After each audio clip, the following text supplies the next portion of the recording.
Okay, so why don't we go ahead and get started? Everyone have their agenda. We'll start on, I want to start with the public hearings on page 7, number 27. My staff that knows more about this than I do is all sitting in that little room discussing it as we speak. So, and then Susan's here. So why don't we start at the top of 7? These are meaty items too, with 25. Which is the HF and potential Rule 1410. So many of you are familiar with that process we've been engaged in over the past almost 2 years, I think. We've had several refinery committee meetings and I think 9 working groups on addressing the HF risk at refineries. There's only 2 refineries that use hydrofluoric acid to produce alkylate. For gasoline blending, and the last refinery committee was in when was the last refinery committee? September. So we took direction from one of the directions we had from the refinery committee that they thought it would be good to brief the full board on where we are on this issue, amongst some other direction that we got. So what we plan on doing is presenting kind of a proposed staff approach to moving forward on this issue and having the board weigh in on whether they agree with that approach or they want to modify that approach or want to take a different direction entirely.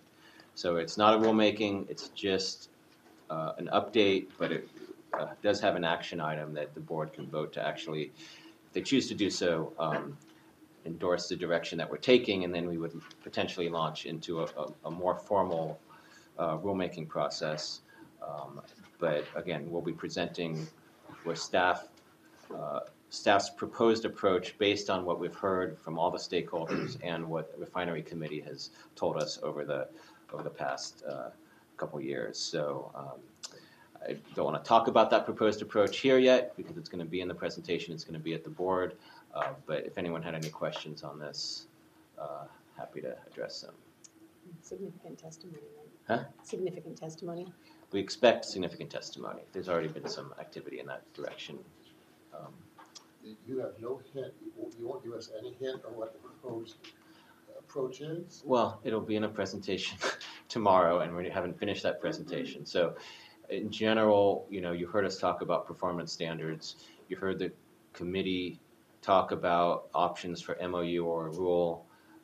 You heard the committee talk about the desire for a ban, but looking at performance standards, the desire to have some of the information made public. So we've packaged all that direction into a proposed approach, but we're still kind of working on around the edges of it. So one little question. I understand that the Energy Commission has come up with an analysis which suggested 27 cents. Are you aware of that?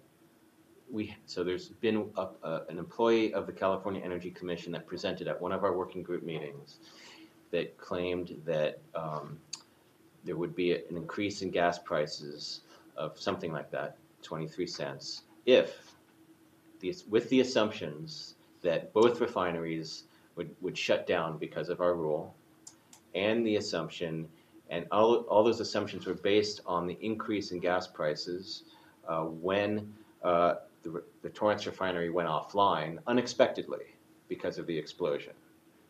So any future... Well, that was a significant... I took a look at gasoline prices, and I do these things. I look at the Hawaiian gas prices, and this is over an 8-year period, versus our price, the difference. And also look at Arizona for the difference. And basically, the difference between Arizona and us increased by like 36 cents. Hawaii, we got closer by 39 cents. So we're almost even with the Hawaii. So it was a significant increase.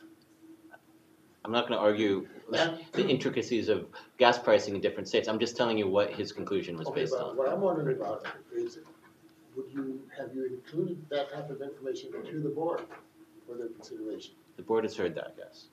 Yeah. And the other piece of that information is, again, he based it on a sudden shock to the market of a lack of gasoline supply, which presumably even if a refinery was shutting down, which we're not presuming would happen, would be something that people would know would be happening and adjustments to the market would be made.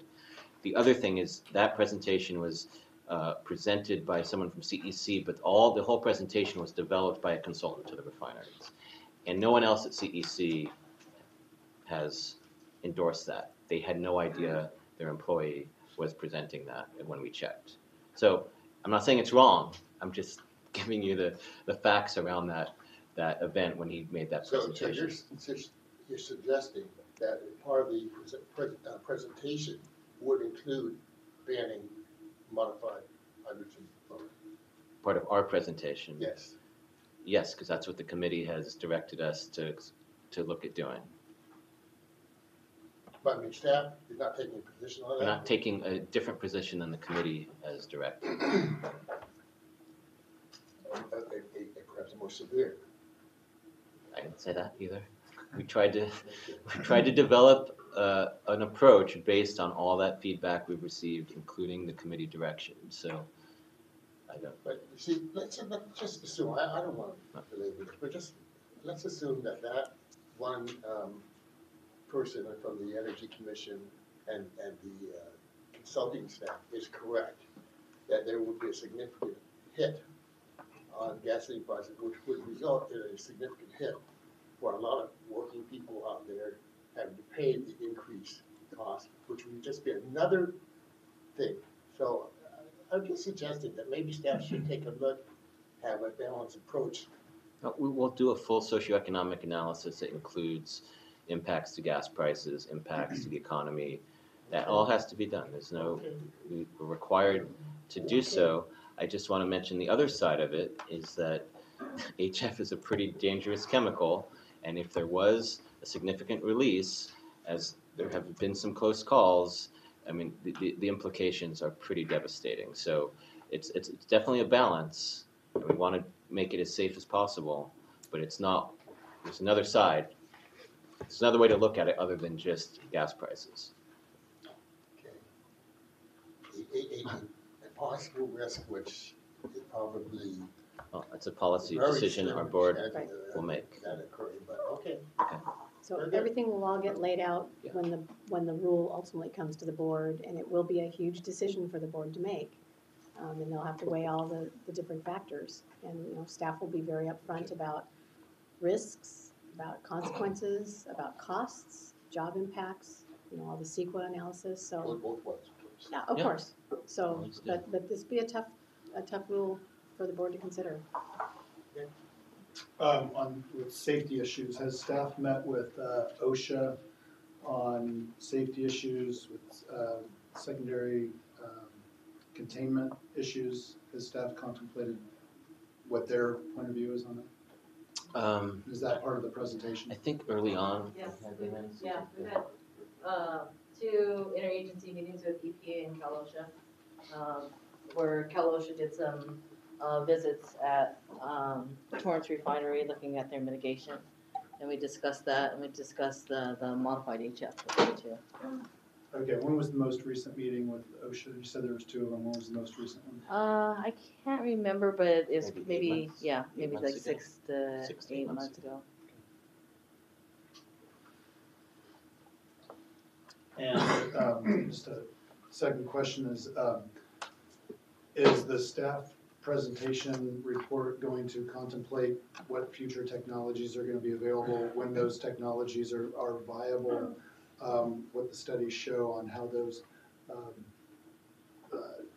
new technologies could impact the refineries and equipment and things like that? Is that part of the is that contemplated to be part of the staff presentation as well? We don't have enough time to go into the details. We've spent entire working groups on that, but we will mention what those technologies are, and we will obviously mention that any rulemaking is going to have to seriously consider those types of questions about how far away these technologies are, how long it would take to implement, what the costs are, but diving into that in a 15-minute presentation is just not going to be, you can't go too deep. We can answer questions that people ask, but again, we've spent hours in working groups on those topics.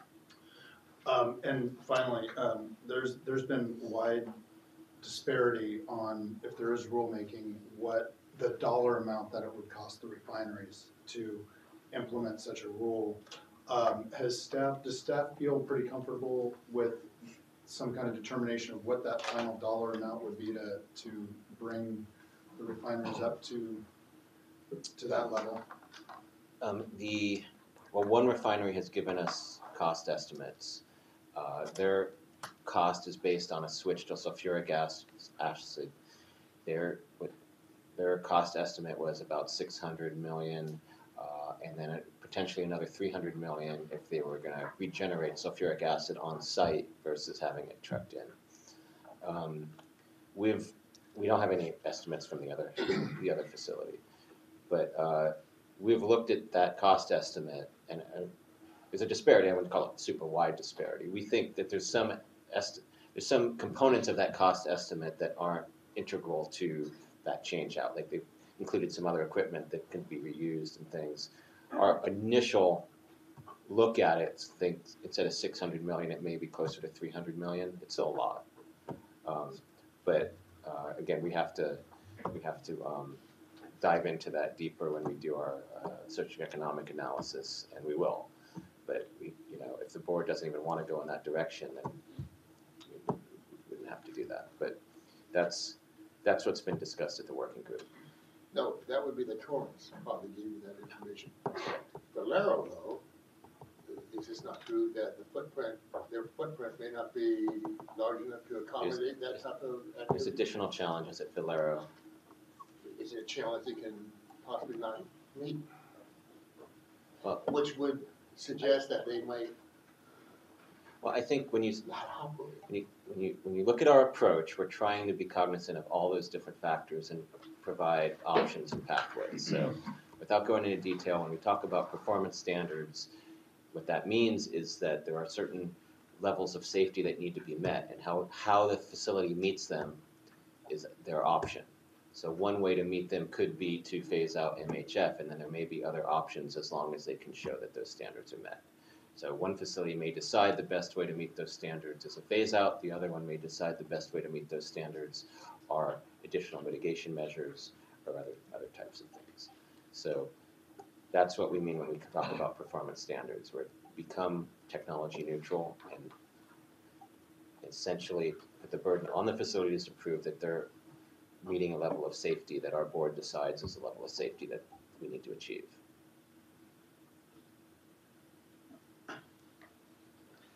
What do you see the format as being? You said it's a 15-minute staff presentation.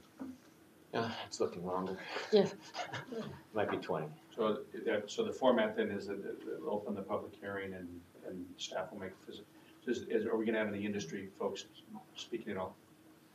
I would expect. Other than the 3 minutes that everybody does. I'm expecting we'll have some employees from the industry and. Yeah, they'll have their. I mean, there's the format is that the staff will make a presentation and then public comment. There won't be the pro and con groups that will talk about No, their. I think we're just going to do the public comment. I mean, we've made some special accommodations at some of the working groups, some of the refinery committee meetings, but this is a full board, so we're going to probably stick to the. Just a minor clarification, it's not on the public hearings, it's a staff presentation board Sorry, discussion. Right, sorry. So it's on the board Right, calendar, right. but it's not a public hearing. There won't be any official, Well, but there is action that is required, Right. or that's requested, we're requesting direction. just direction, Right. so. But it's not a rule hearing. So, And you're thinking it'll be hours? I hope not. hard to know. Oh, no. Probably, It's going to be up to the chair to decide how much time he allots. As you mentioned at the beginning of your presentation, is that this has been going on for years. What's the contemplated date of, everybody gets to move forward with a set of, with a clear understanding of what everybody's responsibilities are? When do you contemplate? What is that? What date is that? Well, if the board gives clear direction and we're going to move towards rulemaking or potentially development of an MOU to achieve a similar result, it would depend, the timing of when we can bring that to the end of the process would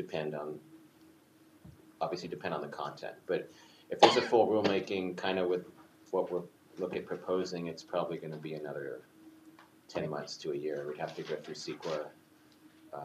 It's obviously contentious, and it's the socioeconomic analysis and all that. So, yeah, we're looking at minimum 6 months if, depending, probably outside about 12 months. So an MOU process would take maybe like 6 months, but the rulemaking would be up to 12 or something. I mean, these are Approximately. I'm not trying to, something. I'm just trying to give everybody an idea of what we're. And again, kind of come to. whether the MOU requires CEQA depends on how the MOU is crafted, right? So it could be the same length of time. if the MOU is crafted such that you think a CEQA document is required for that board action, then it could also take 12 months, right? It's an extensive CEQA document, especially since last time we did this, the rule got thrown out because of a CEQA technicality, so we're not going to have that happen again, we hope. So we won't see the presentation, it won't even be online before, It should be up tomorrow. oh, it will be up Package, tomorrow. with the package. Okay. Most likely.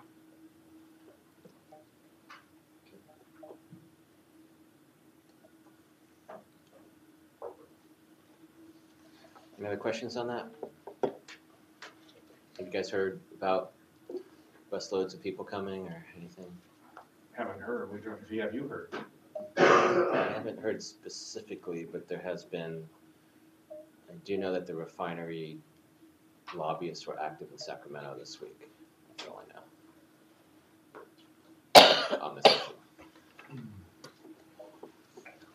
Just one last thing, just assuming that it's a realistic scenario if you do a ban, that interestingly, the impact, when I did my little analysis, the impact statewide was actually greater than it was just here in Southern California.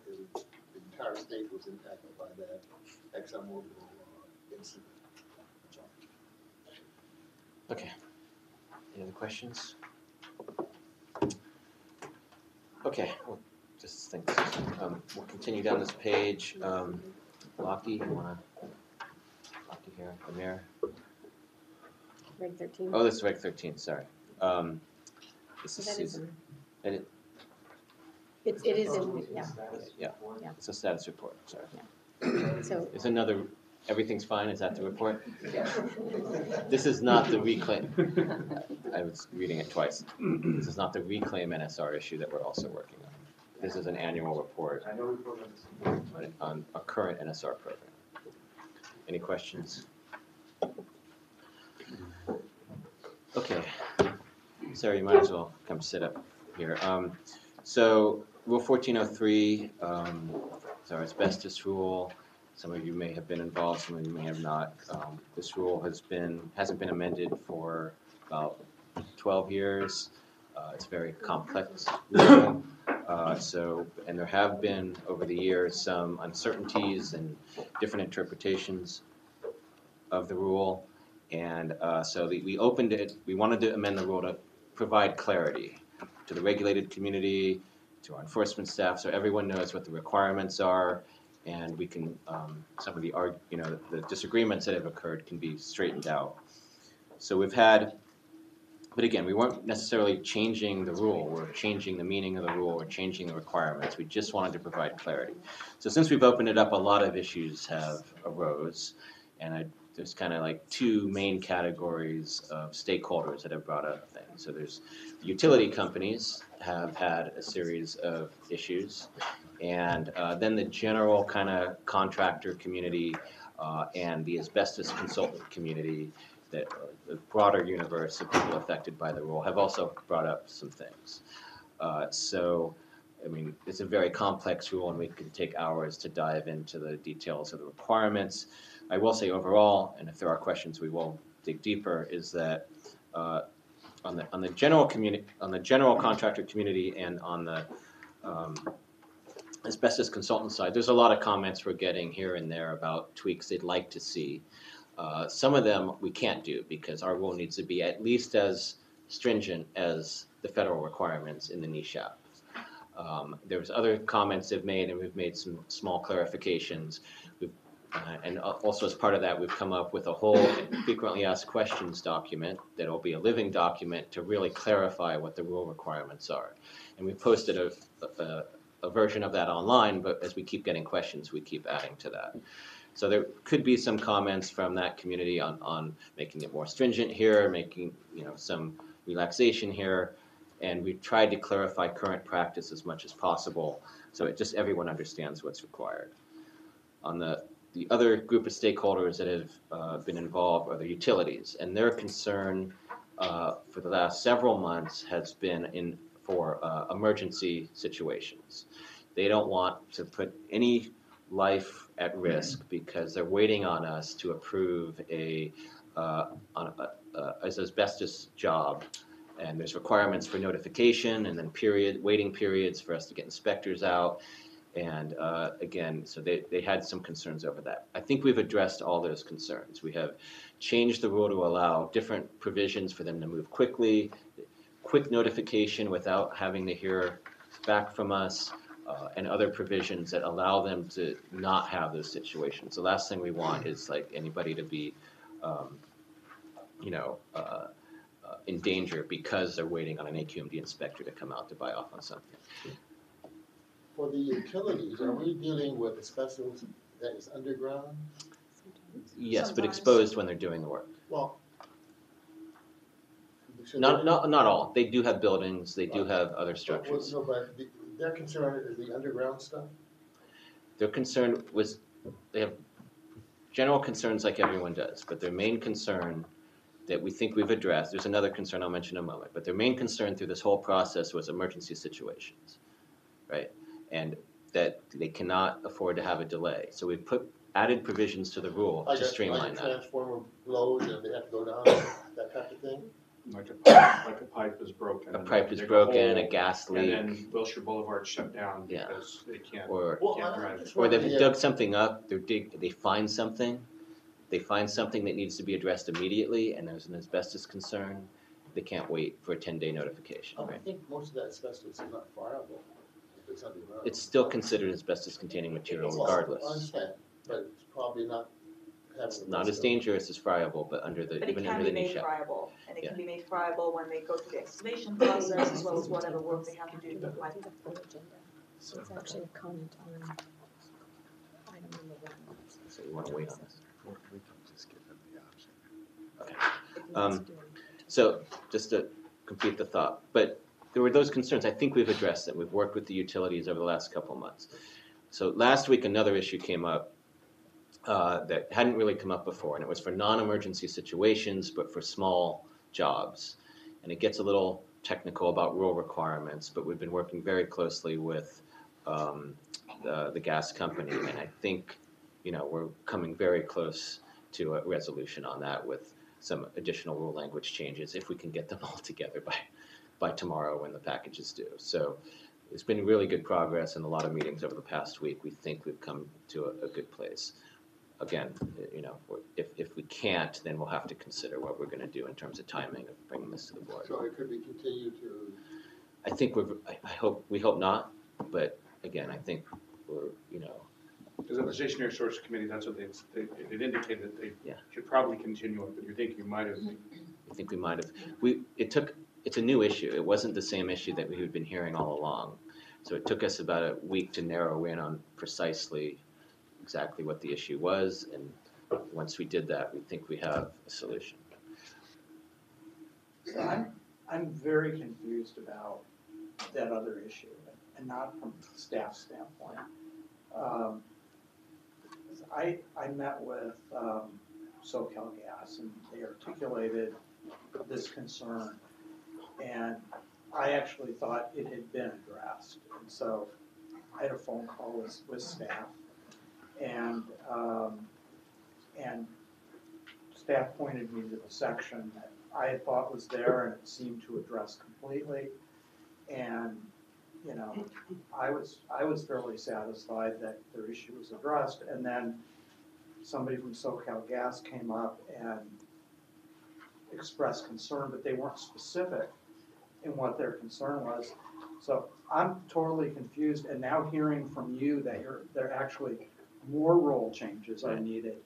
I mean, I had thought very well addressed those concerns. Yeah. So what's the specific? Yeah, I'll let Sarah go on the specifics. I mean, diving into this is gonna take a bit of time, because the rule has a lot of moving pieces. We'll try to be as brief as possible, but I'll let Sarah go on in the specifics. It really does have to do with the exemption for jobs that are less than 100 square feet. Right. It applies globally to all jobs, not just pipe, not just utilities, but there's some misinterpretations of the rule in the past. So Sarah, I'll let you kind of Yeah, so go we a little have, deeper. we have an exemption in our rule for jobs that are less than 100 square feet. Right. But that is only really applicable for asbestos that is intact.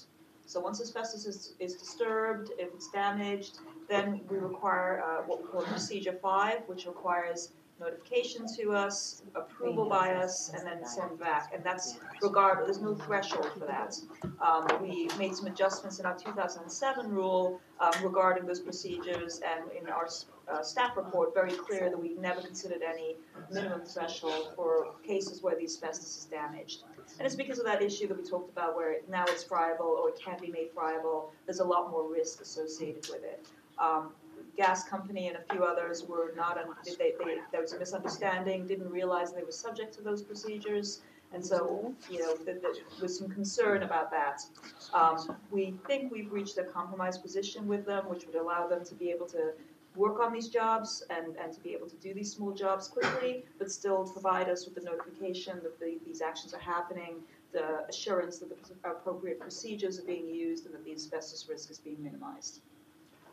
So, for these small jobs, where they're making the assumption that they've got to use this,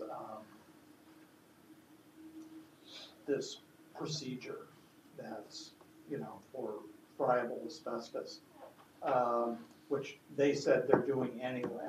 And the question to them had to do with the notification. Right. And they didn't seem to be aware that as long as they gave notification for a change in the date up to midnight the night before, that they could actually change that. And I thought that was the issue, and that addressed it.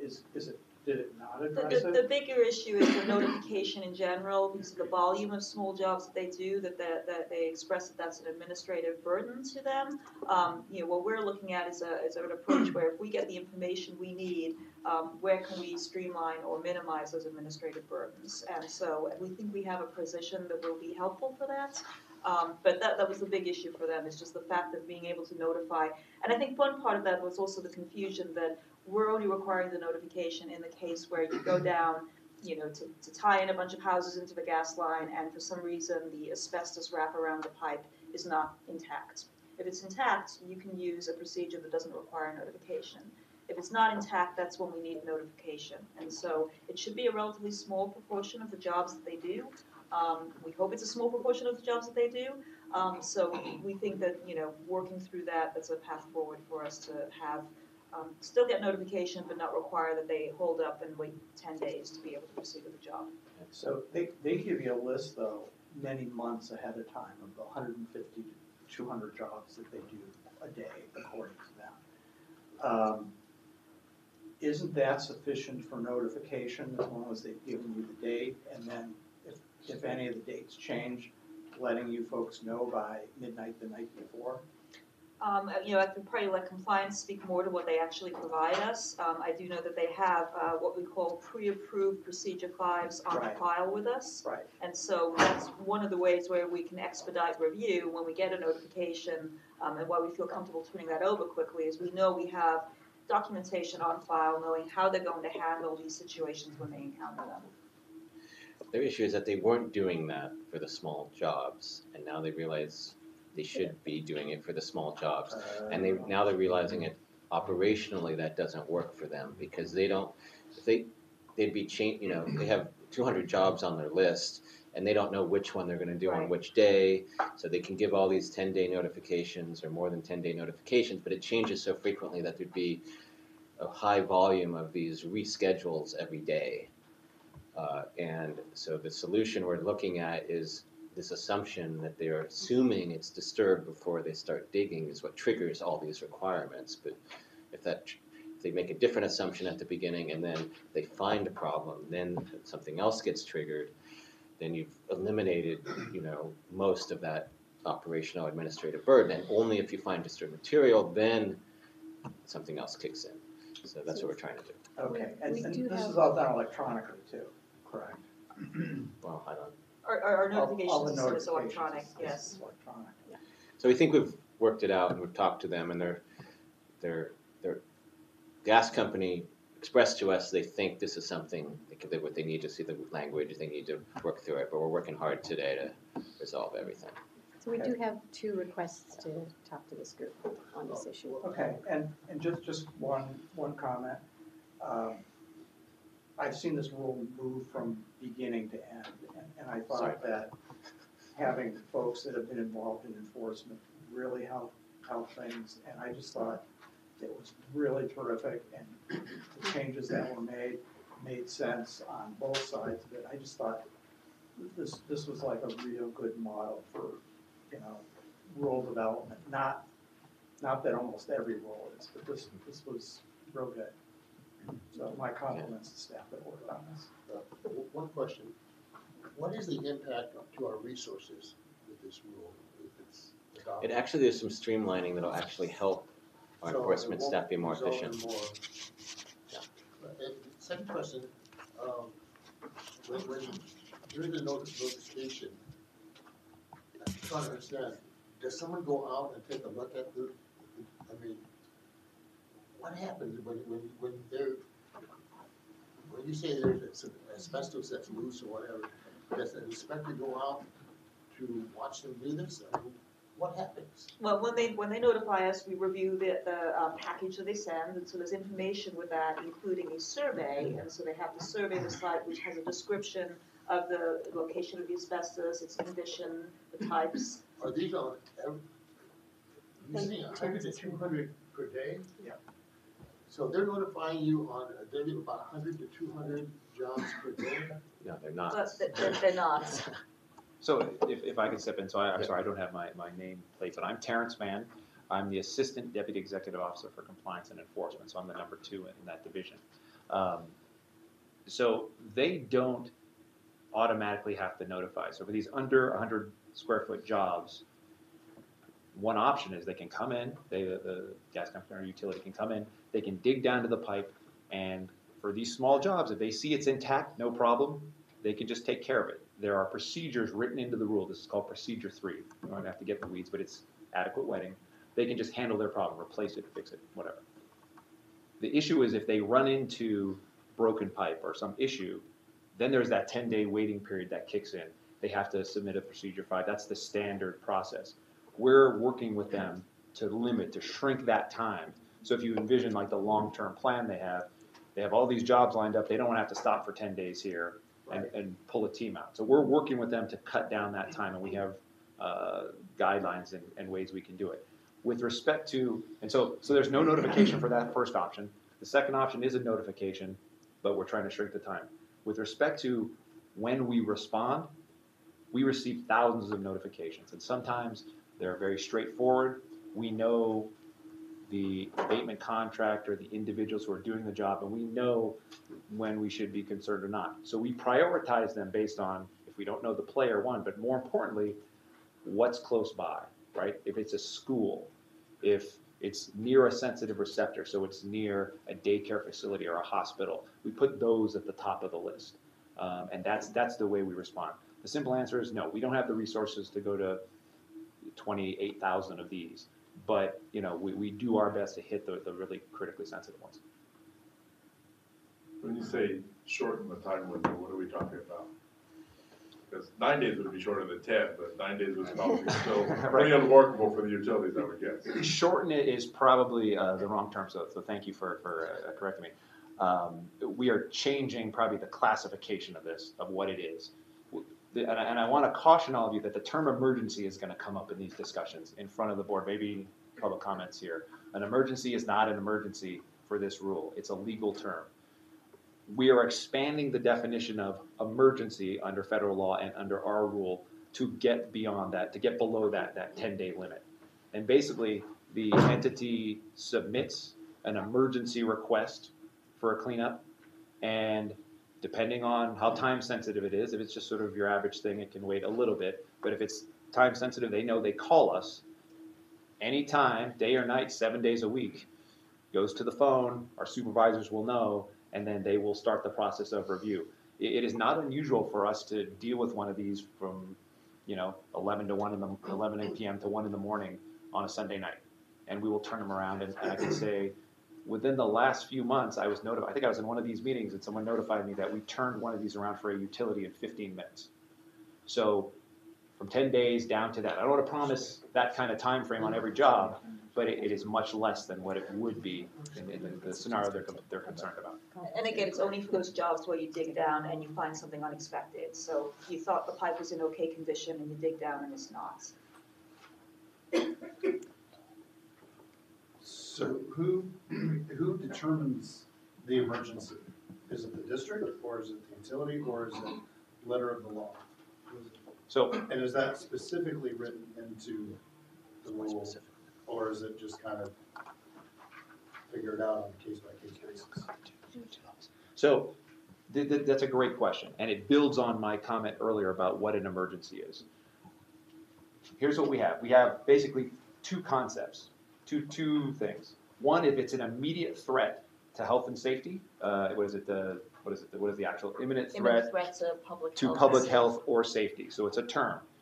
If it's something dangerous, something's gonna blow up, sewage is running down the street. This includes loss of electricity, loss of natural gas, loss of these real serious problems that have to be handled right away. It's call and go. That's basically what we're building. It doesn't say that in the rule, but that's the concept. They need to call us, and then they can go fix it. The way I say, make it safe. Okay? Once they've made it safe, and this is, and to say, it's up, we are going to some extent defer to them. They're gonna sign something after the fact, under penalty of perjury, saying this was an imminent threat, an emergency, the way we normally think about it. We defer to them on that point. Okay? I mean, if it's an egregious violation, if it's clearly not, and it's somebody taking advantage, then that could be a violation, but normally it's a deferential standard. Take a breath. The next step is these so-called emergency provisions, right? So imminent threat to public health or safety is one of them, but there are other types of categories, and that's the letter of the law, right? And that is, you're excavating, you're digging down, and you find some broken pipe. There's some sudden unexpected event. There was a rainstorm, and it knocked something down. And now these are asbestos renovation jobs, and there are categories that we will evaluate, and we go back and forth in approving these Procedure 5 plans. So can I suggest that we take the two public comments at this point? And then we'll see if there's any other questions. So Mr. Gedney from Golden State Water Company, if you don't mind, you come up to here, and there's a timer here to let you know you have up to 3 minutes. Thank you. So before you start, I mentioned it to you, but for all the public commenters, the entire board calendar is listed as one agenda item, and so you'll have 3 minutes to discuss all of the items on that agenda. So I think my understanding is that you wanted to use your entire 3 minutes for this issue, but if you did want to reserve some time for other issues, you or other commenters would just need to let us know that, or watch the time and stop it yourself. So just to be clear, before you push the button, I will address life, the universe, and everything in 3 minutes on this one. Not all of that is listed on the agenda, but essentially, yes. Okay, thank you. We got this? No, Paul gets it. Paul starts it after he says his name. All right, thank you. Thanks to the staff for the opportunity to speak. Thanks for the board members being here. My name is William C. Gedney. I'm the Vice President of Environmental Quality for Golden State Water Company. I've been working in the industry for 40 years. I've been a regulator. I've worked for a private utility for over 20 years. I've been on public agency boards. I just want to make a couple comments about this. First, I want to note that there are going to be a number of follow-up water utility coalition letters commenting on some of this, and I want to just speak to water utilities. The other utilities I think you've had a lot of interaction with and feedback on, but there are over 650 community drinking water systems within the jurisdiction of South Coast AQMD. And the changes to this rule will affect their ability to provide clean and safe drinking water to the communities they serve. The drinking water community has concerns about the changes being made to the rule and requests that staff delay the scheduled consideration until these concerns are addressed. The revised rule is requiring that on-site surveys be conducted by either a certified asbestos consultant or an AHERA, Asbestos Hazard Emergency Response Act building inspector. We very much appreciate staff concerns to increase the qualifications for conducting surveys, but we would also be requesting that the rule allow Cal OSHA certified asbestos cement pipe craft workers to conduct these surveys as well. In our industry, and I'll just pick my utility to begin with, we currently have more training for our field staff on asbestos than any other topic, safety or otherwise. The current asbestos training program must be Cal OSHA approved and performed annually. To add an AHERA building inspector adds another 24 hours of training with annual refresher training that is designed for building maintenance workers and covers work practices for electrical conduit, roofing materials, thermal insulation systems, none of which we feel is appropriate for work done by certified drinking water professionals. Again, there may be a very proper arena for those trained professionals, those trained personnel. We don't believe it is under drinking water. Based on our experience and expertise, workers who are trained and certified by Cal OSHA as asbestos cement pipe craft workers are the most qualified to do this kind of work. I guess I would close by saying any open excavation presents a threat to the public and to utility workers. This is substantially exacerbated when utilities are typically performing this work in a public right-of-way. Utility work in public streets is inherently dangerous. The best way to mitigate the danger is to expeditiously complete the work and get utility staff out of harm's way. Excavations can result in unstable soil conditions, which furthermore demonstrates the need for backfilling to occur quickly and safely. Additionally, having exposed piping increases the risk of damage to the water distribution system, unnecessarily compromising water quality and public safety. Thank you. Paige? I want to thank you for the opportunity to make comment. I will be brief. My name is Paige Midstoke. I'm with Irvine Ranch Water District, so another water utility. And my two brief comments are one with regards to the pre-approved general P5 general plan. Right now, as was brought up in the most previous public workshop, it does have financial benefits, but it has no operational benefits. So while our P5 general or remediation plan is not site specific, we still have to resubmit it, conduct an on-site survey, and wait that 10 or 14 days.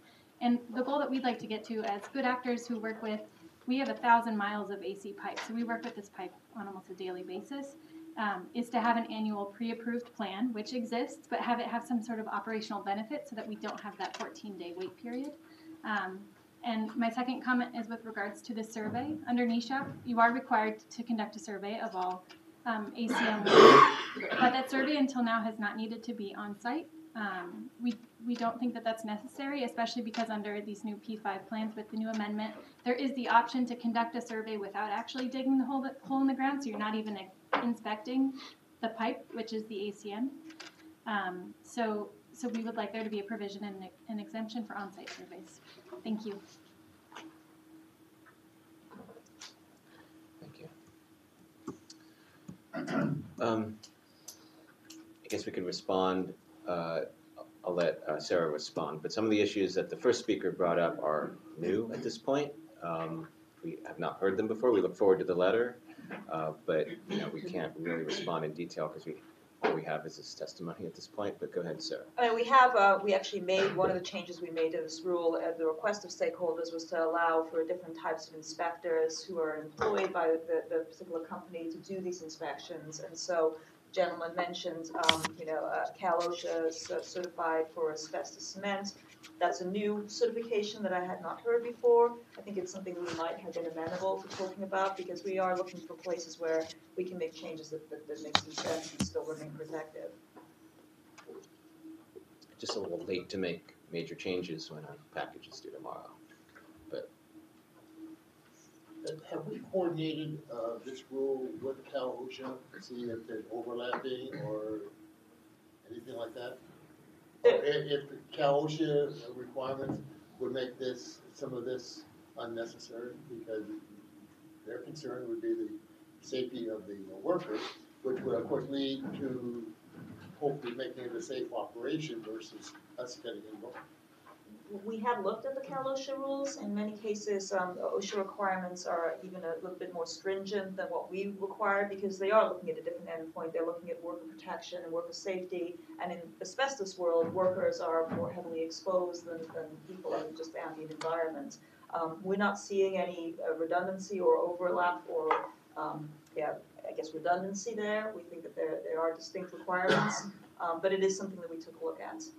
But does it make it maybe unnecessary for some of this that we're proposing? Well, again, our protections are aimed at protecting the ambient environment, and so Cal OSHA has some things very specific for the workers who are up close and personal, but we also have, and then we also have the NESHAP, the federal requirements that we have to include in this, and federal requirements have some separate things that are very distinct than what OSHA requirements are that we have to make sure that we have in place. I've got a question. Could staff maybe, I'm particularly sensitive to water agency concerns. I used to be director of Yorba Linda Water District, so and IRWD is one of the better agencies out there. If staff could respond to that, and specifically the survey issue and the timing of that, isn't that already required by federal law? So the federal NESHAP requires a thorough inspection, a survey. When you're doing asbestos work, the survey is always required. We have interpreted a thorough inspection as requiring on-site inspection. It's hard for us to imagine that there's ways in which you can thoroughly understand and identify where the asbestos is located, what condition the asbestos is in, and then what procedures you need to do as a result, unless you're on site looking at that. Okay, thank you. Yeah. You'd mentioned that there were some recent changes to this that dealt with, I think in particular, that kind of brought the stakeholders closer to being in agreement with things that kind of outreach to them. When were those kind of edits made? Were they made in the last couple of days, or has it been over the last couple of months? Well, Or a couple of weeks? there's been, Yes. I think, two major, well, there's been major edits over the whole course of the rulemaking, but the ones, at least on the, you're asking about the utilities, again, they were kind of, well, I guess we kind of heard a third issue, but for the utilities, there was a set of edits made on these emergency provisions. And those were made, I think they were made prior to the 30 days? Or, Oh, yeah, so we've been making, Yeah. iteratively making edits on this, and then we deliberately wanted to have additional meetings with the utilities as well as additional working group meetings so that we could talk through some of the changes that we put together. And one issue is that, and I think, I'm not faulting anybody, but as we get into the details and the weeds, more and more issues would come up. Either through misunderstanding what existing requirements were, or perhaps just some confusion about the rule in general. And when we hear those concerns, we try to see, well, does that make sense? Is there something that we can do? Is it a federal requirement such that our hands are tied, or is there something that we can do to make this make a bit more sense? And so we've been doing that process iteratively, throughout in early December, through the holidays, and then through January. But there have been some tweaks in this 30-day period based on feedback, a little bit on the emergency side, but most of what we're talking about that came up in the last week is a small, under 100 square foot job for the utilities that we think we have a solution for. Some of the things you heard from the water folks have been kind of recurring issues, and there's reasons, we have made some clarifications and changes according to those. We might not have addressed every concern, but we have limitations based on what the federal requirements are and some other things that are needed to make the rule enforceable. Well, I know from our standpoint in Orange County, the water agencies have some, I think, very legitimate concerns. Emergency response to, broken pipes, whatever they need to do to go fix it. There is a I think they have a very legitimate concern that the term emergency not be some kind of nebulous term that is, determined on the fly, that that everybody is clearly understanding what an emergency is and what it isn't before it occurs. And I think whatever tweaks have been made recently, they haven't received that message yet, because as of, the last couple days, those concerns continue to surface. And I understand that, there is a lot of water agencies, but the ones that are contacting, us are the bigger ones in the region. And I would think that those would be the ones that would be most attuned to any kind of tweaks, changes to the rule. Right. So, I think with the uncertainty of all this and a short time frame, I don't know, I don't mean to get out over my skis or anything like that, but there's, there may be good reason to pump the brakes a little bit on this to make sure that all the stakeholders are fully understanding, because water is a huge issue for every single person in the region. We're not there; it doesn't discriminate. And to be dealing with emergency situations, and utilities may have the same concerns, but the water agencies have clearly not, in my estimation, clearly don't quite understand what tweaks have been made that would alleviate their concerns, or maybe not alleviate, but come close to creating a better understanding. Right. So just maybe there's additional outreach that needs to be done. Well, additional. we can only address the concerns that we know about. Sure. So if they had a concern that there was something in the 30-day language that they couldn't live with, they should approach us and ask, because others have, and we are making changes. And we've shared some of those changes, specific potential rule changes with those people who have those concerns, and see, would this alleviate your concern? And that's the process that generally happens. So if we don't know specifically, if they did contact us, I apologize, but. And there have been asks that have been made from the utilities that we have not incorporated. So one ask we had was a point-blank exemption for all utility services.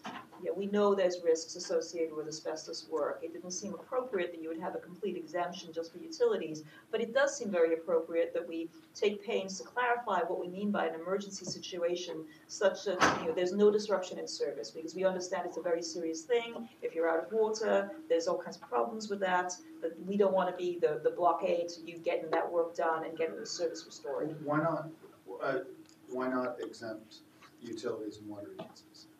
Well, again, there is an exposure risk associated with asbestos work. We want to make sure that we have coverage for that. But in the case of true emergencies, the way we've worded the language right now, they give us a call, they go ahead and they do what they need to do. They don't have to wait for anything. Well, I think it's been kind of admitted that, this rule's kind of focused on kind of bad actors. And I haven't heard anybody claim that the utilities and the water agencies are bad actors. Why not exempt them? They have all sorts of other, requirements that they gotta be compliant with. Why not just, that kind of would get to, I think, agreement all the way around of why not exempt them? So the rule is focused on minimizing asbestos exposure, and there's also federal requirements that we have to incorporate. We can't be less stringent than federal requirements, and so some of that will apply as well. What we're looking to do is to make sure that we're having, a balanced approach where we're minimizing that risk of asbestos exposure, having appropriate oversight, but accommodating when we know that there's an emergency and things have to happen, and that we're going to do our oversight after the fact versus upfront. And sorry, go ahead. Okay, and so from the compliance and enforcement standpoint, I think that there are two major points that we'd like to make. So first, asbestos isn't like those other rules that have exceptions. It's way more dangerous, and you only require a much limited exposure to have serious health consequences, including mesothelioma. That's the first point. The second is that this arena, the asbestos world, is different than almost any other we deal with. If it were SoCalGas, Edison, water districts, top to bottom, that the person holding the shovel or working the equipment was necessarily an employee, we might be able to talk about it, but that's not the case. In asbestos, and often as required by the law, abatement contractors play a critical role in this. They are third parties, right? They're contract, they come in.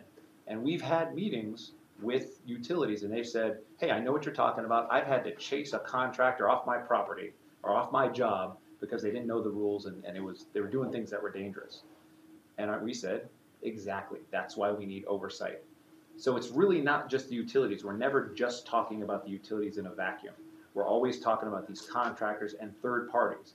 And we can't really, we can't design the law just on the sort of gold standard as it is, right? The one contractor who knows what he or she is doing. We have to be prepared for all scenarios, including, a top flight abatement contractor, just one 4-person calls in sick, you're using your backup, that can lead to a really serious asbestos event. But you started your conversation that Orange County had wanted to know more precisely how you define emergency. That's what we tried to do. And I don't know whether there's been specific changes since the 30-day, but if they came and talked to us, we would share those and see if that. We have talked about what we mean by, the imminent threat to public health and or safety. We have also committed to and have shared draft frequently asked questions, which talk about very specific scenarios of, when water is shut off, when there's a disruption in utility service. We understand the impact that has on public health, and so we consider that the kind of emergency that would qualify for the call-and-go exemption. And the other thing is, if I could just add, we've had multiple meetings. We had broad utility meetings, and we had more specific groups. We had one just last week with a number of, sanitation districts and their representation. And, at the end of that meeting, and I don't want to speak for all of them, but at least one person said, we don't want to go back to stationary source. The response was, we want call and go. Now what that means, just to be clear, is some of these provisions we're saying that are good for the utilities, being able to call and make it safe, expanding emergency renovations to include these other kinds of things, those don't exist now. There are things in here that are very good for the utilities. And that's why, I don't want to speak for Sarah, but we'd be happy to talk to anyone who wants to talk to us today. If we can clarify, because what seems to happen is at the end of these conversations, people realize that they may be in violation already, or they're not getting the benefit of things that could really help them if this rule gets pushed. If I can make a suggestion, and I heard it, most of the working group meetings, a lot of the time was spent explaining staff changes, and when people would express concern about something, staff would have to explain how they made the change that gave them exactly what they were asking for. And I know that's part of the reason for the FAQs that you did. But there is a water organization that meets once a month, water agencies, people get together for breakfast and they get presentations. And I would suggest maybe staff try and get themselves on the schedule to give a presentation to the water agency. It's called Waco, or we call it WACO. Maybe this is a 7:30 in the morning time for the meeting. So, I would suggest maybe some of that kind of outreach with some of the agencies. We're cognizant of the request to delay. We also have other folks that want to get this adopted in writing, because there are some current compliance issues that these changes will address. So staff feels like we're not going to make everybody happy. We can't make every change that was requested, but we think we've gone as far as we can. We've streamlined some things for utilities and others, and we think this is pretty much as far as we can go. We can continue to discuss it over another month or 2 or 3, but in the meantime, we've also been made aware of compliance issues that now that we're aware we may need to look at more closely. So there is a reason to get this through quickly, and I think some of the utilities have said they'd rather see this version go with some of the more recent changes than the uncertainty of having to wait a month or 2 or 3 to see if what's going to happen. So there's a couple sides to that. Just one observation. The first speaker mentioned that we're expecting to get a bunch of letters from various water agencies that might be, I think he said that. Is that true? For sure. Yeah, that may bring up new issues. Maybe they should be, I know you just said we should do it now, but maybe one more month might be a good idea. Especially when you have probably at least 2 hours with agenda item 25. Just saying. Well, we'll That's- see. We'll see what, We'll we'll see what, probably we have don't, I don't know what those comments are, maybe they've already been Well, I don't know addressed. either. Yeah, I so, mean, but I'm just saying, I think we heard some new issue today from. We'll all know and we'll let you know Oh, tomorrow. Is that You'll they're see all- the package will come out, or Okay. there'll be the agenda that'll say staff's recommending that we, keep the set Didn't the hearing stationary rolling. source Pardon? recommend delaying?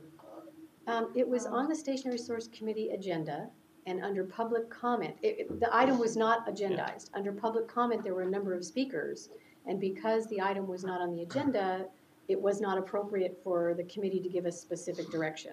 However, we heard loud and clear the comments that were raised by the stakeholders and the committee, so that's why we're working so hard to see if we can tie off all these issues and get it resolved, and we're working really hard to do that. So if it's ready, we'll bring it. If it's not ready, we'll do something different, so. but we're never gonna make everybody happy, but some of the comments we cannot accommodate because we have other restrictions, whether it's a NESHAP or just enforcement needs to make sure it's an enforceable rule. Like, we've gone as far as we can, and there's a lot of streamlining in here for the utilities and others and for our staff that are good things that we wanna get in there. So, but it is complicated, and those explanations that have to happen at the working group meetings, I've gone through, I've been confused of how this rule fits together. It was originally written, it's very circular, and we're gonna, in the FAQ, we're gonna come up with some very clear examples and flow charts, so it's much clearer exactly what the requirements are for every situation. So I'd like to suggest we keep moving, if that's okay with everybody. Can I just have one, Good just discussion? one really Of quick course. question. It was all about utilities, contractors and small business, the little guys, the ones that are, tearing apart their kitchens or their bathrooms. Have you been getting feedback from, and the environmental consultants that work with them? Everything's been talked about accommodating the utilities. Have we heard from, are we accommodating, or is there any way to help them? 'Cause I know we've heard from a few that have asked about, the concern where the inspectors might be, going after the ants and letting the elephants through, because you have a whole lot of little weekend jobs that are, tear downs, and just wanted to know if that was also part of the. We have been getting a lot of feedback from them. I will say that, when you talk to the smaller contractors, you'll often get a diversity of opinion as to what needs to happen, but we have been taking a lot of their feedback, and so in terms of getting feedback on minimum number of samples that are required to be able to assess whether the material is asbestos containing, some feedback on some of the other particular details we've been able to incorporate, and I think that we have, again, not satisfying everybody, but I think have made a lot of changes that have been very, very favorable in terms of providing more clarity and better direction on how the rule would be implemented.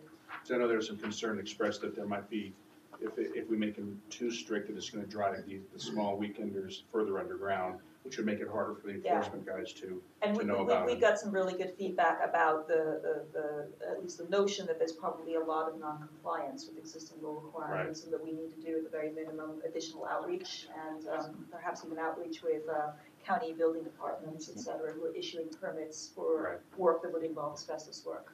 And we're not making it more strict in Right. these instances, we're clarifying what the existing requirements are.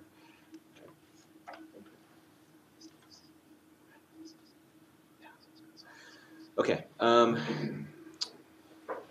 so item 28 is on the next page. Al, you gonna take that?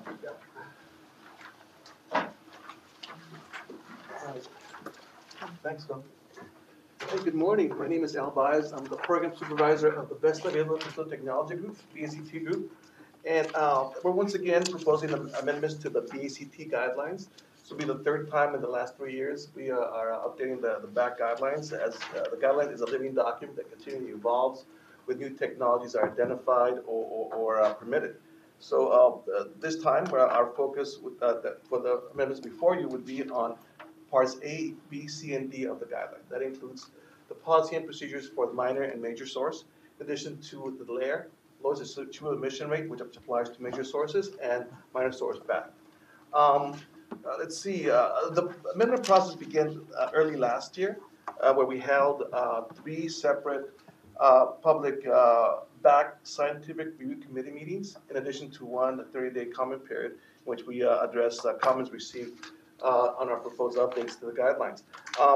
Really quickly, we try to, every time we bring updates to the guidelines, we try to optimize the amount of information we update to the point that it's something that we can manage, but then again, we optimize the amendments we bring to the public so we can continually update the guidelines. The proposed updates to the policy, both major and minor sources, relate to, first, one of the main ones, like we briefly talked about, is a policy that was adopted last year in permitting and in our engineering permitting group regarding the circumvention of the 1 pound per day back limit. And in addition to that, we're also addressing policy regards to a air quality related energy policy that was adopted by the board in 2011. We're incorporating that by reference. And let's see, so those are basically the simple updates we're doing to the policy. And for part D, we're also amending and deleting some of the older categories in layer, major source layer, that were very, for a while, and they were outdated, and that came about our work with CARB and under AB 617 and development of the back park clearinghouse. Let's see, the categories that we are updating in regards to layered major source include external flame storage tanks, soil vapor extraction, gas turbines. We're going to update the 3 different gas turbines, including the combined cycle type, the simple cycle type, landfill gas type, digester gas, and produced gas. Those are the different types of gas turbines that we're updating the layer determinations on. In addition to portable engines, emergency fire pumps, and gas turbines that were identified outside our state. We also, not only do we look into internally what we permit, but we go beyond our district, beyond the state. If anybody out there has also achieved a backed or a layer limit, we looked at that, and if it complies with our criteria, we propose it into our guidelines.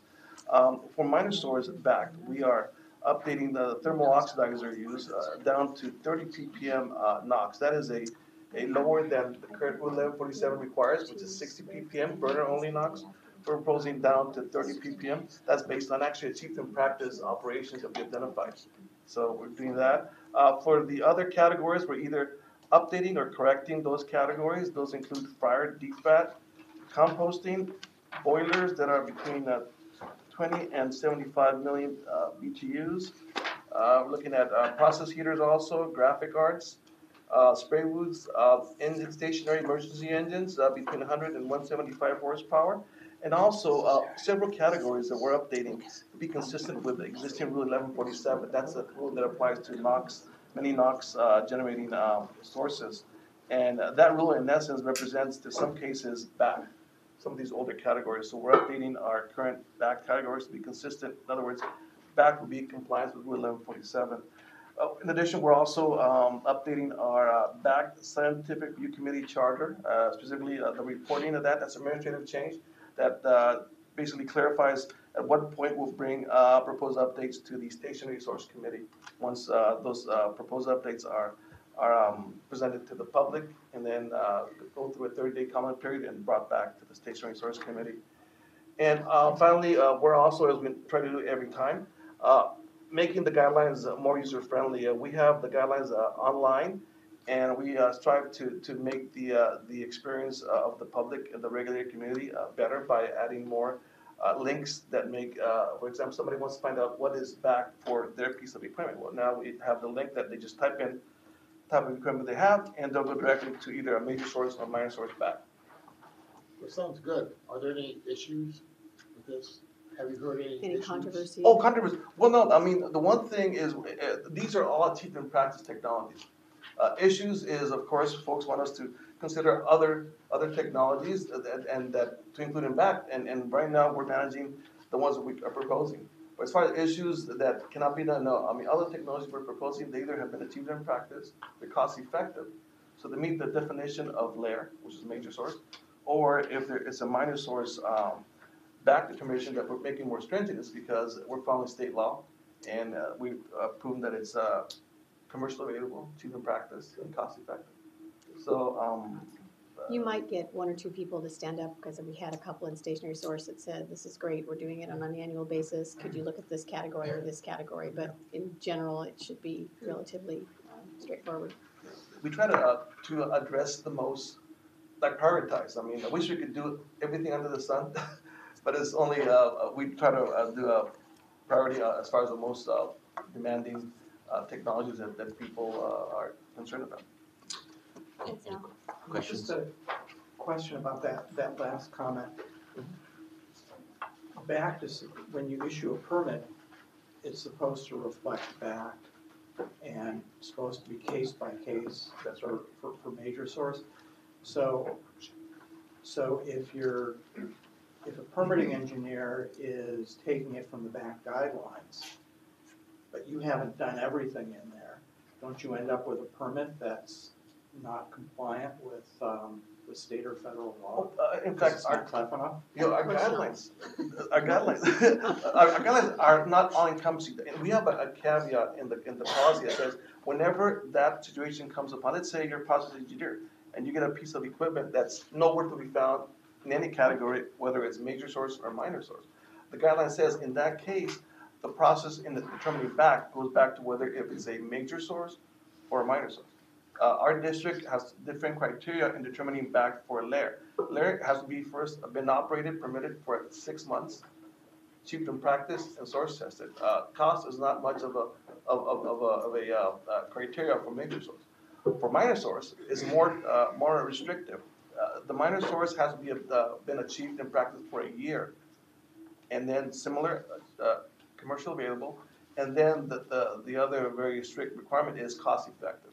Has to be cost effective in order for us to move forward as BACT. A lot of cases, folks come to us and says, look, we have this piece of equipment that's going to generate more than £1 a day.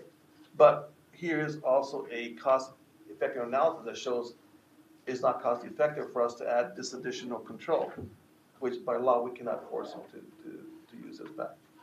I think the question was, if you hadn't revised BACT on a particular source type for 20 years, is a permanent engineer tied to that 20-year-old determination, or can they do a case by case? Well, for minor source, they would be tied to it. Yeah.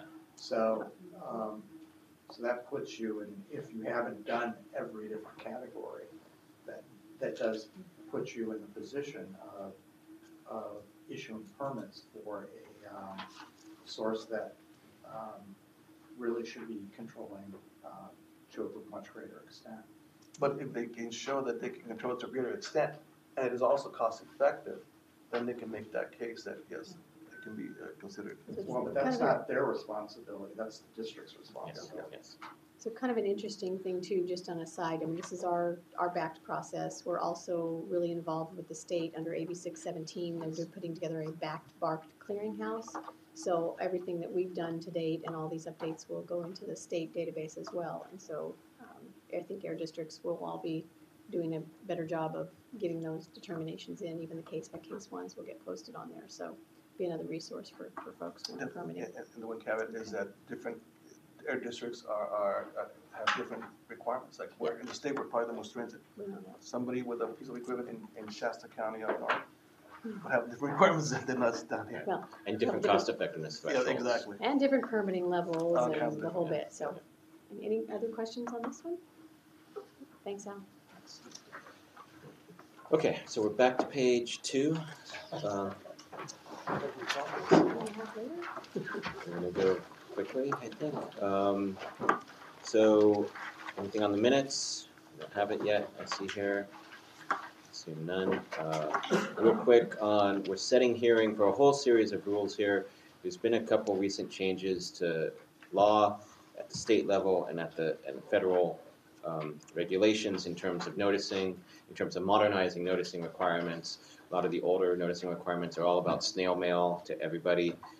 This allows us, that in the cases where we do have an email address or electronic means of notification, we can use that.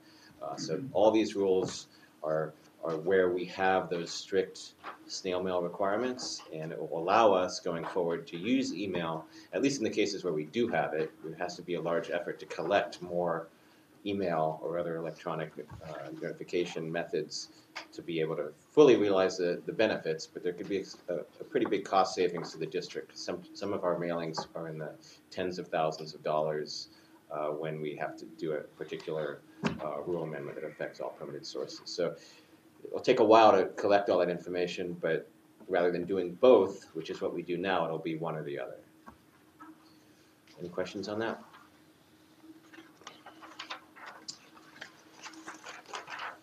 Okay, page 3. Go quickly, Matt. You want to take the first I'll take the next 3?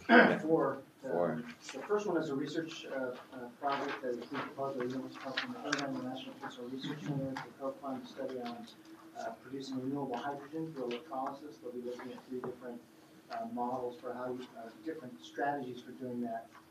And renewable hydrogen is actually a bit difficult to make and optimize how you would actually produce it, and whether it goes into the transportation system or back into the natural gas grid. So they're asking for $100,000 to cost share that with the National Fuel Cell Research Center and the National Renewable Energy Laboratory. Any questions on that one? The next one is part of our Carl Moyer program to co-fund a large procurement by Metrolink for Tier 4 locomotives. You might recall that we've been doing this in phases. This is the third of a 4-phase process because it came with a very large ask, like $60 million, and we're in the third of the 4th phase to help co-fund to reduce Tier 2 locomotives and replacing with Tier 4 locomotives. I have one question here. I've heard that there's some issues with Tier 4 in regard to operational issues. They are delivering those and doing shakedown testing, and so there were some initial issues, but I don't know what the current status is. But that's part of the process. They'll deliver a few, they'll work through the operational issues, and then they'll continue to deliver if they're possible.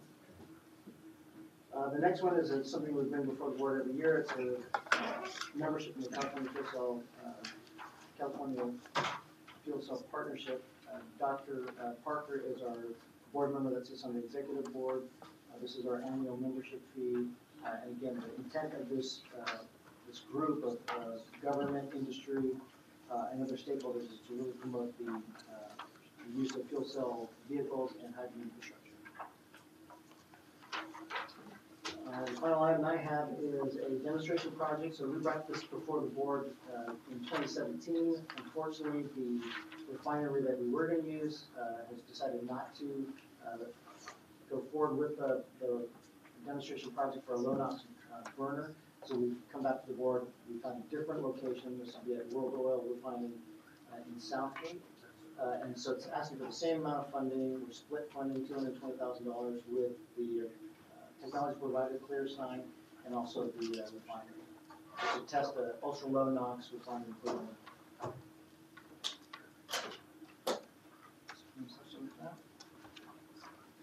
And the next item is an item for additional funds, $450,000 from the undesignated fund balance to legal's balance to help us with specialized environmental and other litigation. Any questions on that? Okay. Who's taking the next item? Fabian? Number 8 is to issue an RFP for consulting services for SCAQMD High School Air Quality Education Program. We're seeking to implement an air quality education program in high schools and environmental justice communities. Staff had originally written the board letter for $250,000. We took it to the admin committee, and members of the admin committee had concerns that was not enough money. So it was determined in order to get quality results, the cost of the RFP should be increased to $500,000 to adequately cover the scope of work. So that's what that item is for, to ask for $500,000. Any questions? I had a question, and I was confused after I left the meeting. Does this include doing a big outreach event? No, this would be the actual implementation of the curriculum. Okay, that's what I thought, but then from the discussion at the meeting, Well, it was unclear. I do have a question. I mean, 30 years I've been on a board that developed environmental education materials. $500,000 to go out to 100 schools. And I'm assuming item 9 is tied into item 8. That's correct. Yeah. So we're dealing with $750,000 to run a program. What is the goal of this program? To educate high school students and raise the awareness of air quality education and air pollution. Okay. On item 8, it seems like we're going to spend $750,000 to go out to potentially reach at the most 2,000 students, per year. Incorrect. These high schools have an enrollment, most of them, of 2,000 per high school. So those numbers would be increased exponentially. Okay. You know how difficult it is to get curriculum in these schools? Extremely difficult, and it would take you. Do we have people on staff that can go out and? I know you're talking about a entity, company, or whatever, who will do this. I think it's naive. I think it's very naive to think that we can go in and get this into those type of schools by going to school districts and trying to get them to accept this curriculum to go into the high school. Very difficult, and it's a heck of a lot of money. And the only result I can see is that we're going to have some kids going around, basically tying it into item number 9, to monitor and find out particulate emission. I'm guessing that the equipment in number 9 is particulate, that the monitors that they have is to, what is it to measure? This would all be done during school time under the direction of staff and the teachers. It's a curriculum, just like a regular curriculum. And unless we try and go into the schools, we can't do it. We have to try. But what is the purpose of the monitoring, the number 9 monitoring program? Yes, so the actual curriculum was developed by Sonoma Technology, and it meets NGSS standards. And the state of California was one of the leaders in developing the national standards. So it fits in with the curriculum for the classrooms, and it's built into a STEM type of academic program. So it's very much designed to be implemented in the classrooms and follow the course work for high school students. And they have that expertise. So you're correct in that the handheld sensors will monitor particulate matter, but it's designed in a way to help the students understand. Well, here's my concern. My concern is that this program could be used to help support staff recommendations. For instance, on MOUs for being that you're going after only EJ type communities, where were they? Around the port, near warehouses, and I don't mean to be suspicious, but it sounds like this is something that we will have. We'll be using the kids to provide support for rulemaking. It's a purely academic exercise. It's not, the level of monitoring that they will be engaged in is not something that would meet EPA or our standards. I mean, these are simplistic devices to give the children the background and foundation and the science of it, but not to the level of being expert. Yeah, and I've seen the. Sorry. Don't forget to introduce yourself, because Oh, not everybody. I apologize. Thank I'm so you. sorry. Yes. I apologize. My name is Lisa Tanaka O'Malley, and I'm the Senior Public Affairs Manager in LCAM. And yes, it is challenging, but we do have significant experience working with the high schools. And we believe that we can work with the firm and Sonoma Technology based upon the fact that this curriculum is corresponds with the national standards and with the coursework in the schools. Well, I want to be, okay, I'm sorry. I want to it didn't look like much of a curriculum to me, from what I could gather by going to their site. And also what I found a little concerning is that they, based on their website, they've gone to 5 schools.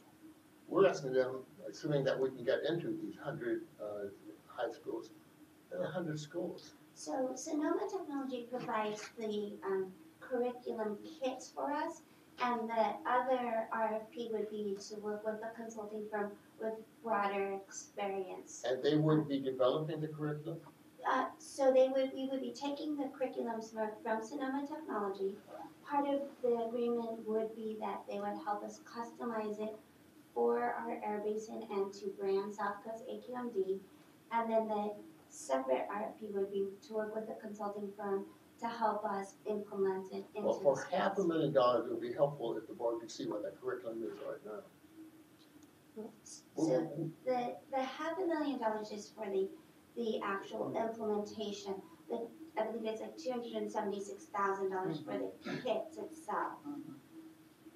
Okay. So you're It still would asking be for helpful a to see copy of the kit curriculum. It to still be would part of the helpful board to see the package. curriculum. Yeah, we'll Because see if we you're can do that. asking for $750,000 to work only with EJ communities, with a school area, all the other high schools, just EJ communities.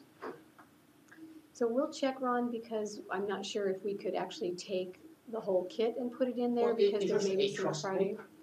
me type thing, trust us, we know what we're doing, and yet, has anyone seen this curriculum? I know that Coalition for Clean Air may have, so maybe the coalition could get a copy of the curriculum and include it so people can, so the board can judge if this is really a quality curriculum.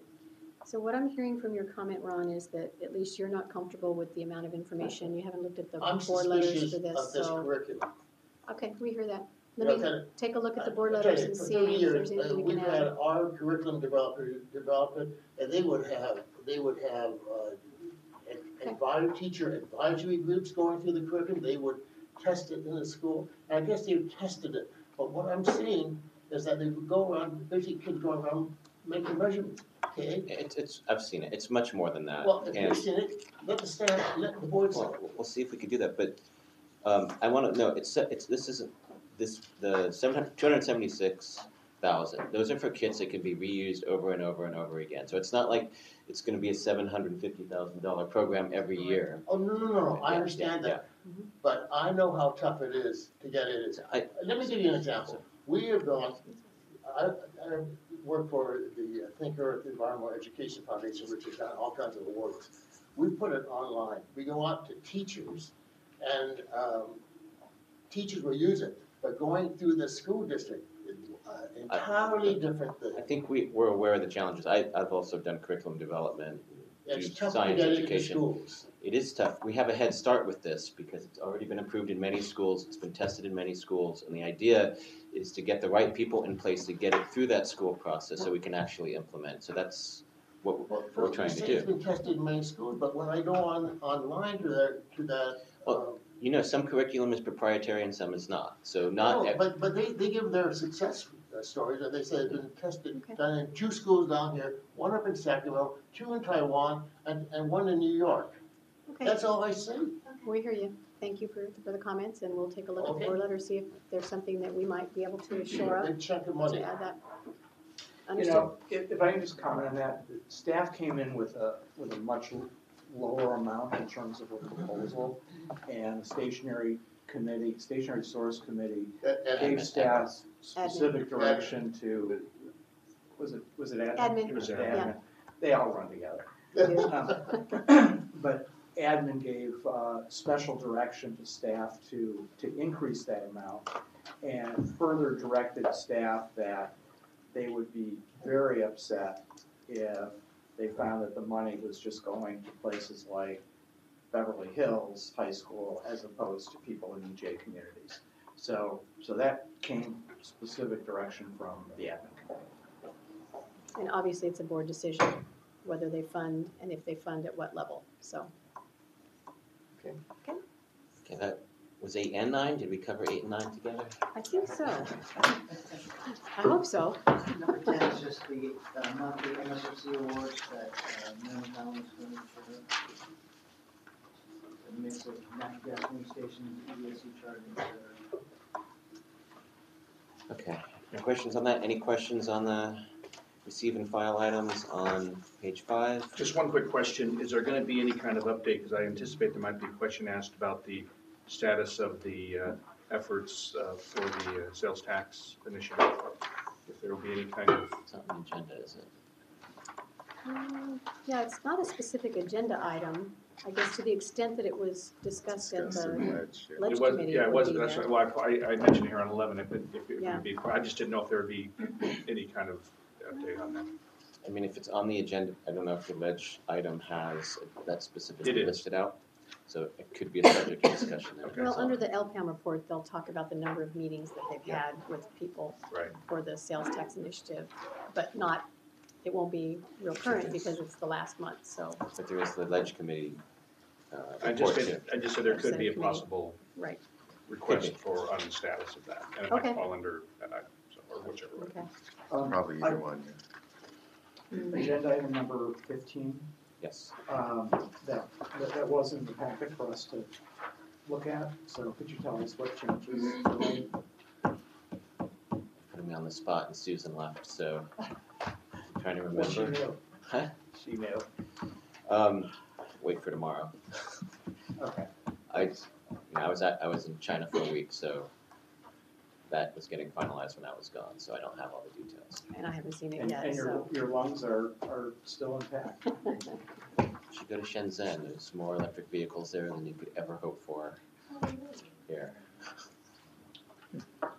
And as far as 13, or it might not necessarily be 13, but also there might be a question asked about the LA Times article related to the Sherwin-Williams $30 million action. So that's something that I think might draw the attention of some of the board members that might want to report on. Thank you, Mark. Yeah, and to the degree they have questions about that, they can either, ask during the meeting, or probably the best if they want more detail would be to just give At their comment. Yeah.